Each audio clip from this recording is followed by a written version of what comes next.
Looking forward to the weekend, can these talks and the hopes of deals continue to persist this equity market? Has been a story, a question we've covered for the last several days, Max. What do you say back? Yeah, good morning. Look, I think we have this dilemma right now between, on the one hand, the hopes for trade talks or successful trade talks, on also, of course, on the other hand, also positioning and sentiment data, particularly from systematic strategies, think things like volatility target strategies, think things like risk parity strategies or CTAs, trend following strategies.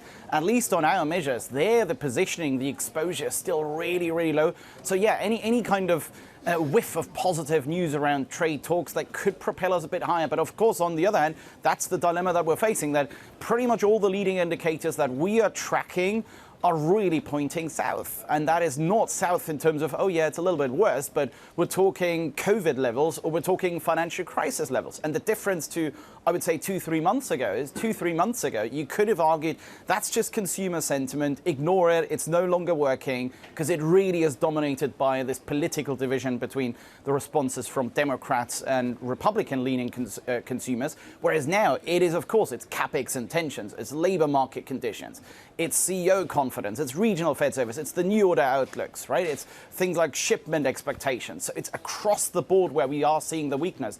And that is what I am scared about. I think not only just the next sort of 2-3 quarters, but specifically the next month or two, that already now we're going to start to see some disappointments on some of the hard data, which I think is enough because, let's face it, the narrative is still very, very broad-based. This is not a recession. This is just a slowdown. It's just the soft data. The hard data is keeping up. And therefore, I think a couple of hard data points disappointing is already enough to send us a bit lower. Max, you know what the response would be? Look at claims are OK. Look at payrolls on Friday, payrolls are OK. What do you say back to people when they raise those data points? Do you say, well, wait another month, wait another 2 months? What's the calendar look like for you? I mean, that would be exactly my response. Wait another month or wait another 2 months. Look, I think on jobless claims, there is actually a basis for saying in the next 2 months, we could see a bit of a seasonal pickup into summer because we've had that in 2023 as well and in 2024. Remember this time last year, we've had sort of the peak in yields. We've had the peak in 10-year yields, and then we had negative surprises, and we had in particular jobless claims picking up sort of 40, 50,000. Nothing dramatic, but we had, of course, things like, you know, the auto plant shutdowns in Michigan. So we have things like the hurricane season, school holidays. All of that could propel us a bit higher. Again, nothing dramatic, but perhaps 40, 50,000 higher over the next really specifically 2 months. We are seeing that seasonally normally beginning at the end of May until sort of the third week of July, most likely, right? So it's really a case of the next 2 months. And let's face it, we're also probably going to see in the next 2 months the first effects from Doge, because of course, a lot of those 3-month pay packages are running out. So we could be seeing perhaps a couple of thousand or so in those jobless claims. Again, nothing dramatic, but something that perhaps puts us really quite close to the 300,000 mark, at least temporarily over the next 2 months. It might easily be a head fake when we look then into the second half. But I do think if that really happens in the next month or 2 months, that is enough to, you know, get you guys, for example, going in Bloomberg and saying, oh, are these the cracks in the labor market? I think then we'd be all waking up and on the terminal we'd be saying, oh, you know what, these are the first cracks that we are seeing. And I think that already would be the first sort of hard data points that would be pointing to the downside. I love your impression of us, Max. Thank you. I am curious. You did say that you do see a sort of surprising amount of resilience in risk assets so far. What kind of downside are you expecting and would get you, frankly, interested in U.S. risk assets? Yeah, look, when we look at cyclicals over defensive, so the ratio of cyclicals defensives globally in equities, that is around 9 percentage points away from our top-down estimates, top-down sort of revision estimates and fundamental indicators that we've got. So I do think it's particularly the cyclicals, right? Again, 9 percentage points. It's particularly the cyclicals that have rallied really a little bit too much and are pricing in a bit too much hope and a bit too much hopes for this is just a one-off. And if anything, it's just the soft and the survey data. And if anything, it's just a growth scare like last year and summer as well. Let's face it, particularly long-only investors, at least on our measures, have also not moved particularly strongly. Yes, they've sort of cut their overweight in equities, but they're still slightly overweight. They're still nowhere near even neutral. And in particular, they're nowhere near that underweight stance that they were having on consensus, particularly the real money investors that they were having during 2022, during that bear market. We're miles away from that. So that is, I think, where we are waiting for the first couple of hard data points to disappoint. And that, I think, would then get us going in terms of a bit more selling coming from discretionary and particularly long-only investors. It seems like there are two different ideas embedded in your call, Max. There's the policy uncertainty, which remains a question, and whether we can get some more certainty, not only with the UK-US deal, but over the weekend. And then there's the damage that's already been wrought.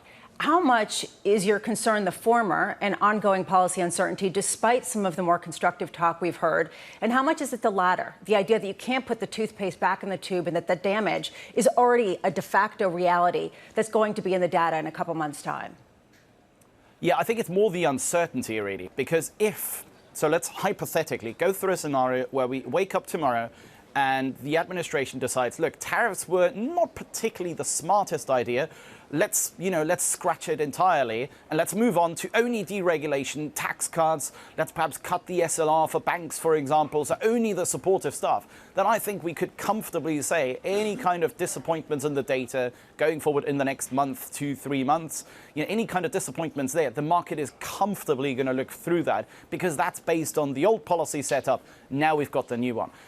The possibility of that, or the probability of that, is maybe it's a slight, ever so minusculely slight tail risk, but it's extremely low. So to me, it's really the continued uncertainty, even though we might have some further deals. I think John was saying it in the very beginning. The US-UK trade deal, of course, was pretty much the lowest of the low-hanging fruit. So therefore, I'm not sure if I'm reading too much or if I'm getting too much comfort from that. The big ones are European Union and China. And if we see further uncertainty prolonging over the next 2-3 months into summer recess, into the summer holidays, then suddenly we're talking September.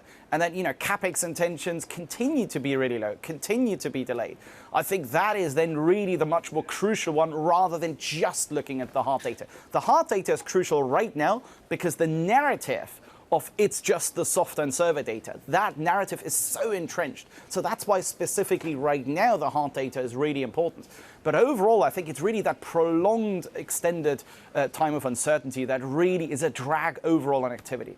But Max, yesterday the president was saying that he's expecting substantive talks with China and that the rate at 145% is going to come down. So what happens Sunday evening if they come out and say we're cutting the tariff rate to 50% on China? Yeah, I do think, however, that is pretty much market chatter. I think I'm not sure if I would call it overall consensus, but I think that is something that's been sort of touted quite strongly already. So I'm not sure whether we wake up on Monday and we're like, oh my God, this is so surprising. We'll need to send US equities up another 2%. I think that's pretty much expected at the moment. So from that, again, I'm not taking too much comfort. Hey Max, if you had a market birthday wish for this weekend, what would it be? It's probably one where I would say perhaps, at least for our view, perhaps less positive news, and people really realizing that uncertainty is not going to get away.